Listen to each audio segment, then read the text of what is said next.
नगर परिषद आणि नगरपंचायत निवडणुकांचा निकाल 21 डिसेंबरलाच नागपूर खंडपीठाचा निर्णय सुप्रीम कोर्टाकडून कायम।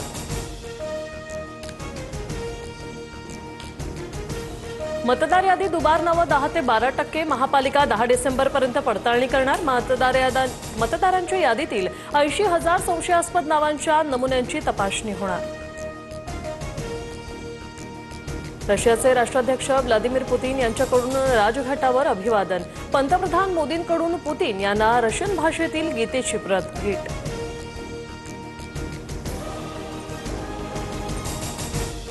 मोदी सरकारची मुंबईकरांसाठी खास भेट। नेरूळ उरण आणि बेलापूर उरण मार्गासाठी अतिरिक्त लोकल सेवा सुरू।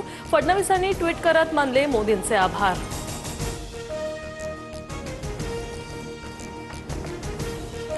निवडणुकांनंतर सगळं विसरायचं असतं। कल्याण डोंबिवलीतील काही प्रवेशांबाबत आक्षेप घेतला। याबाबत वरिष्ठ मंडळी चर्चा करून निर्णय घेतील, रवींद्र चव्हाण यांचं विधान। तक्रारी मागे घेणार नाही, योग्य वाटलं ते केलं। माझा कुणाशी वैयक्तिक वाद नाही, मी प्रश्न उपस्थित केले, उत्तर देण्याबाबत चव्हाणांनी ठरवावं, निलेश राणेंचं विधान।